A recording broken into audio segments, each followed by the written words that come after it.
Good morning to you. As you guys pop on, let me know if the orientation, everything's good, audio's good. I am here in Yuma. I'm with Major Bratcher. Correct. He is a wonderful, wonderful man driving me around, and we're going to show you what we are encountering here. This is along the border wall here in Yuma. This is along Levee Road. So that's the levee right there, right? We're on the top. Okay, so we're on the top of the levee. And am I allowed to say what Border Patrol has been instructed to do up here?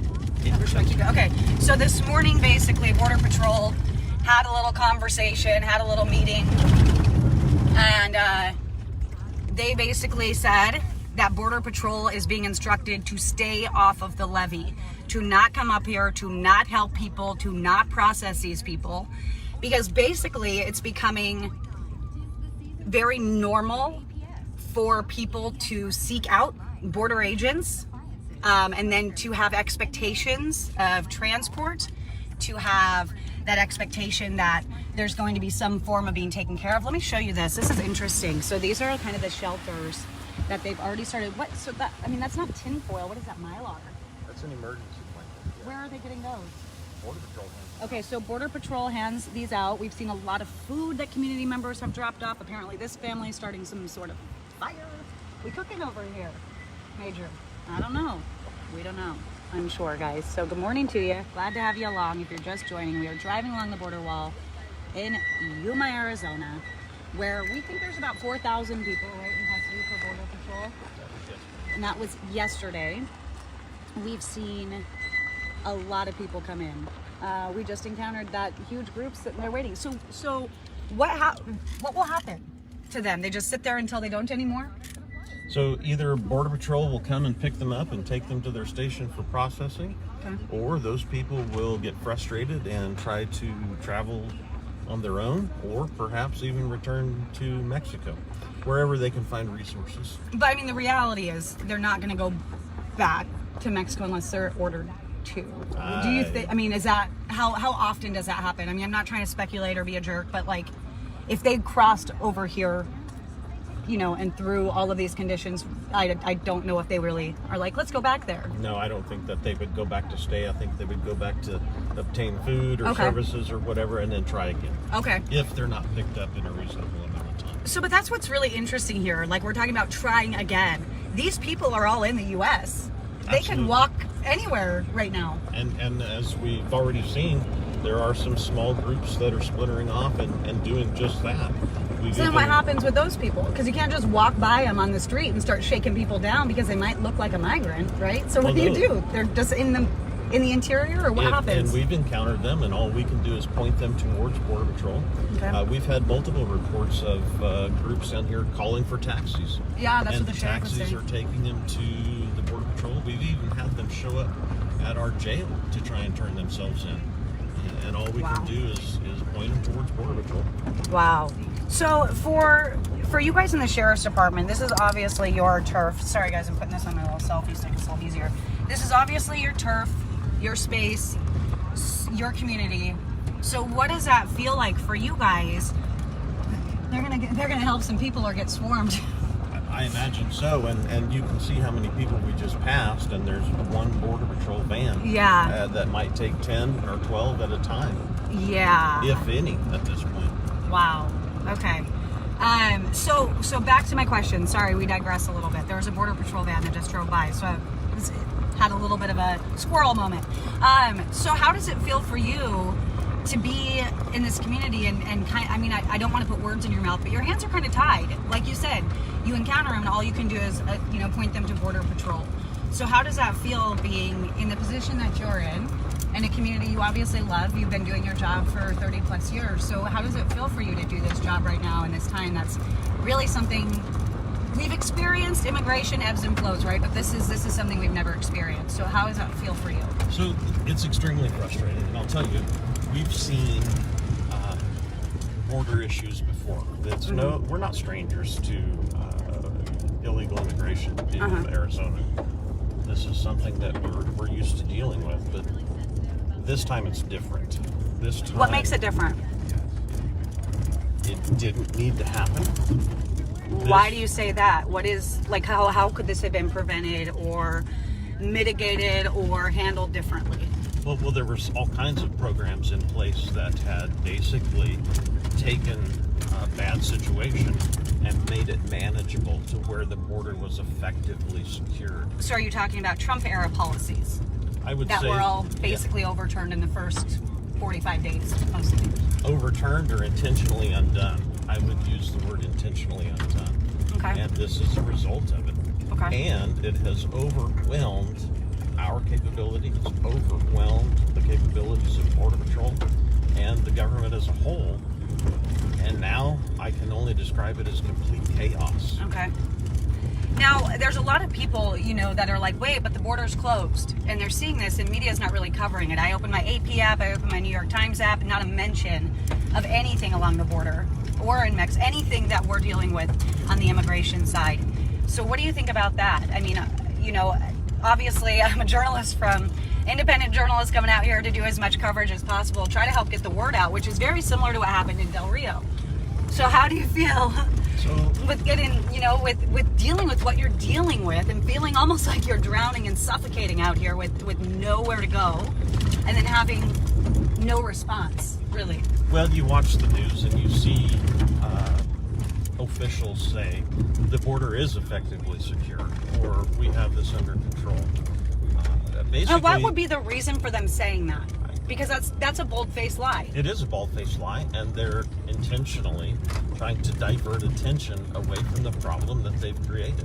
Okay. They don't want there to be a light shined on this. They don't want to be questioned as to what is really going on. And unfortunately, a large portion of our population accepts what they're told and moves on with their daily lives because it's not happening in their backyard. Right. But what they don't understand is this: they aren't staying here. Right? No, they're not. Right. None of them. None of them are. I've not heard one person say, I'm going to Arizona. So, they are all going to other states. But so now with all of that being said, what about the opposite side of things? What about the people that are saying, these people are fleeing persecution? These people, the Haitians and the earthquake, Venezuela and the corruption and all these things, like, They need a place of refuge. They need a place to go. This is natural immigration for what's happening in the world. What do you say about that? So a lot of what we're seeing is the people who are coming here are not coming here to flee oppression. They're coming here because they think that there's a better economic opportunity for them. Many of these Haitians who are allegedly fleeing the earthquake or etc., they've been living in other countries for sometimes years. Mm-hmm. And we do know this. That's not speculative, you guys, because I have talked to people myself. We have seen documents. We know, contrary to what, remember when President Biden came out and said that wasn't happening, that's not necessarily true. Well, we know it is true. And I've talked to hundreds of people that have said that. And that is a natural thing, right? They leave their country. Maybe they were fleeing persecution initially. But under Trump, they had to seek asylum in their first country, right? That's correct. And then that got the kibosh almost day one. So now people can go to Peru and live for 2 years and go, this isn't for me anymore. So many of them have lived in Brazil and other countries in South America for years.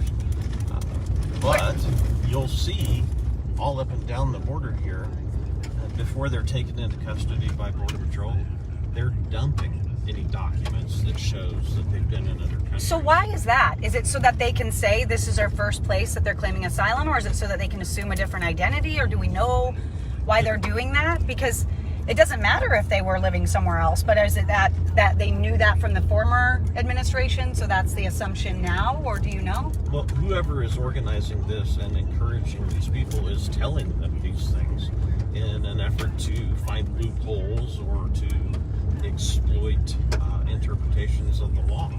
And so they are told that if they have been living in Brazil, for example, for a number of years, but they're actually from Haiti, don't tell anybody that you've been somewhere else that you were surviving. Yeah.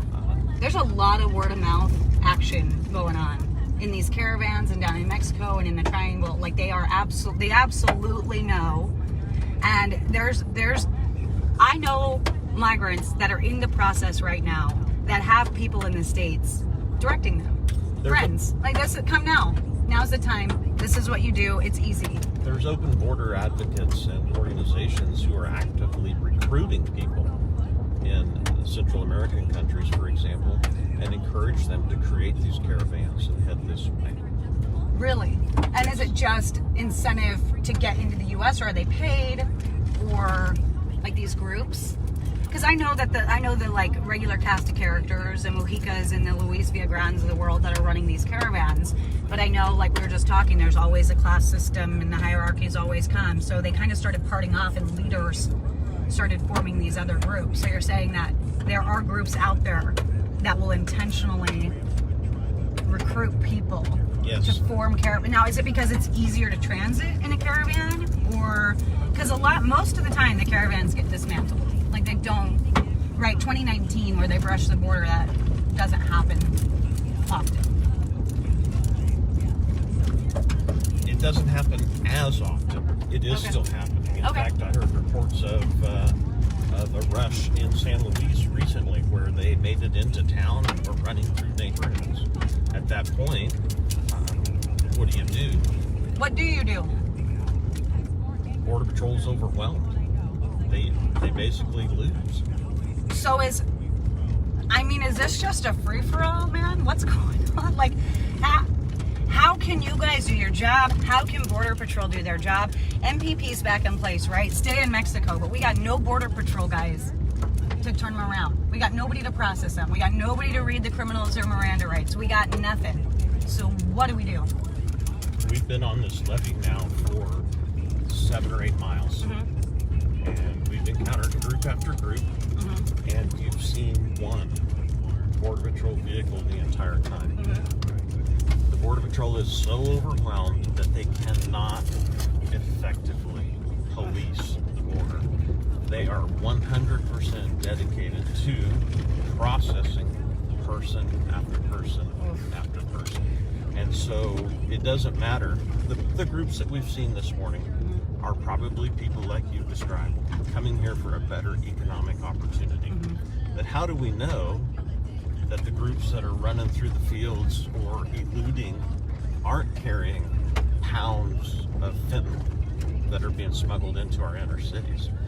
There's no way to know because there's nobody out here to intercept them. Because the ones that we know about, they're self-surrendering. A lot of times the drug smugglers, things like that, they're gonna be the ones evading, right? Because they're carrying something. Generally. And a lot of times that happens through cartel, right? The cartel will tap them to smuggle, or they will be part of some kind of criminal ring or something and be infiltrating a caravan or a group, right? The cartel's even charging these people for permission to cross the border. Yeah. Right. That's what they were doing in Del Rio. They were, the Haitians were telling me that they were charged $10,000 to $14,000 a head to cross. The reports that we're getting here are between 6,000 and 7,000, but it wouldn't surprise me if those numbers are higher in different locations. Yeah, I mean, it goes up, right? Inflation, supply and demand, man. It's just really hard, I guess. So one of my questions, and maybe the sheriff, would want to speak a little bit more to this, but whatever you can offer. I was down in Del Rio when that happened. It was pretty sudden. It happened, it was like you blink your eye and you're like, whoa. I remember talking to the sheriff, and I had planned to come out there a couple days later, and he was like, yeah, you should probably come now. We got 4,000 by the day. It just kept going up.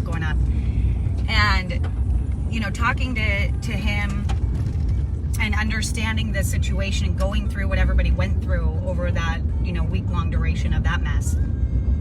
How come there were a lot of people that speculated Yuma was next? A lot of people were talking about it. So how come we weren't more prepared in Yuma for this situation?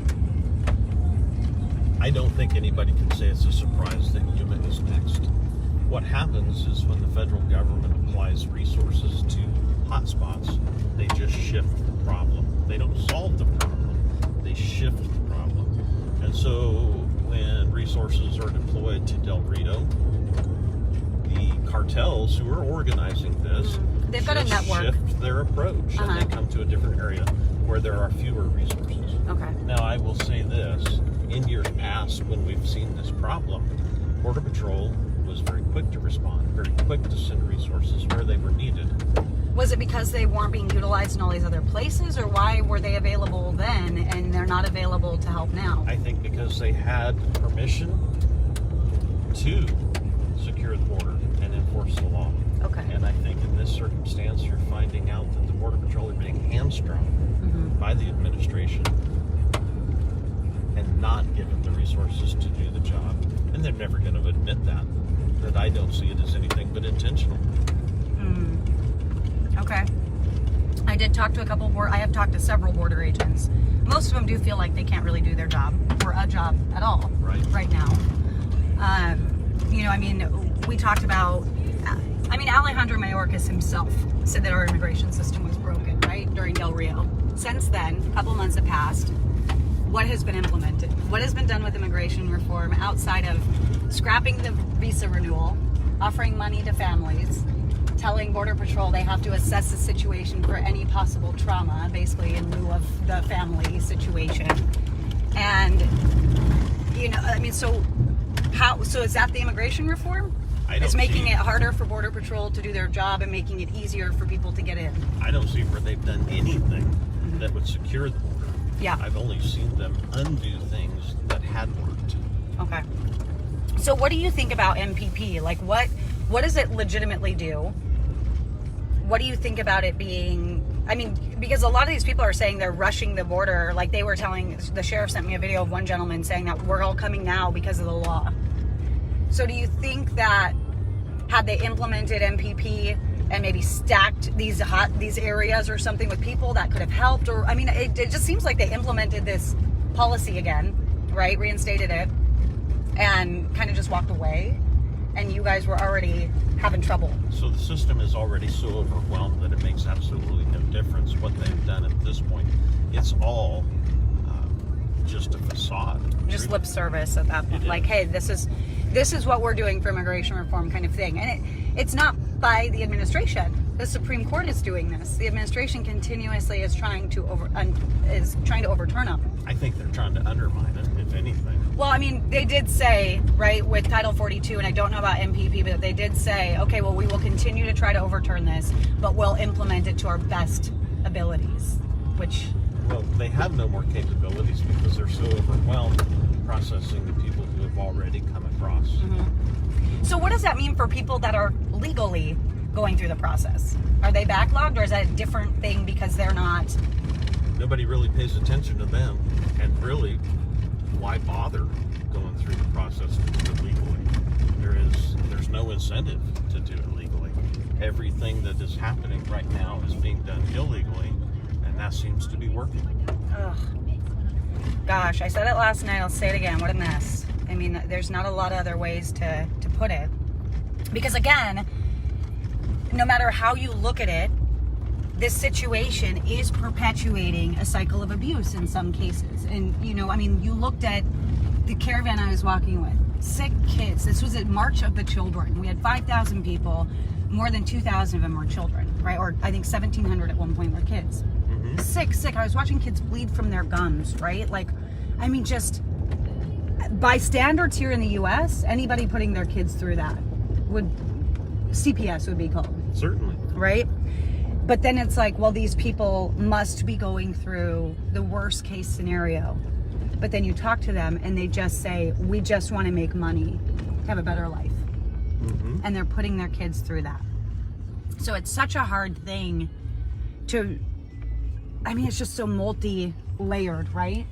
And we talked about, the NGOs that are involved in all these things. Well, they are like a shelter. They're not... These people know, too, that they're going to be given resources. That they're going to be... I don't know if taken care of is the word, because we learn these families are kind of... Like in Venezuela, the family in Oklahoma, they don't even have a fridge, they don't have anything. So, but they are... in this process from here, they know they're going to be transported to basically wherever they want to go. They're going to get an NTA or NTR. NTA, notice to appear, 12 to 36 months-ish. That's the normal. But in Del Rio, they started giving out NTRs, notice to report. And those are only going to be about 30 days. So the Venezuelan family that I was talking to, their court date is in 10 days or something like that. So, but again, that process, that's the next step that they have to go through to figure out if they get to stay or not. But I think in years past, they have looked into statistics, and it's less, I don't know if it's less than half or more than half, but it's definitely there's definitely a good number that don't return. But there are some that do. So I'm not going to be the one to say anything about that, right? Even. I think that you're being very generous with your half. I'm being very generous. I am, because I don't think there's we have like what we want, what we think, but I don't think that they've done any recent number, situations out here. Okay, so this right here is a Trump wall too, right? This is all part of the wall. So we went through a huge stretch where there was no wall, just like little cattle fence almost. Correct. What's that? So the wall just was like, let's take a break right here. Like the materials were on the ground and ready to be installed, and they put a stop to it. Okay. Well, I know it got halted, and I've had many conversations with people about the wall not being done. And I had kind of a funny laugh last night, because I was like, I don't know what it is. If people are adamant that it's done because they're Trump supporters and they're like, no, it's done, or people are adamant that it's done and not working. Like, oh, how about that Trump wall? Because that's what I'm getting, and I'm like, well, it's not done. There's holes everywhere. So, definitely. So how far into this is Mexico? Like, how far? Probably within a half a mile. Half a mile? Quarter to a half a mile out there. And what's the city they're crossing from? Mexicali? Or where are they coming in from? There's Algodones. Okay. And then there's San Luis, Mexico. Okay. And that's the one that's more by the California. Algodones is on the California side. That's when I went to last night first. And then I found Levee Road. It's funny because you can't just randomly find a wall. You can keep driving towards Mexico and you'll eventually get there. Whoa, you have a dog bark on the phone. Do you need to answer that? I can put this on mute. Okay, I'm getting off, guys. You gotta take a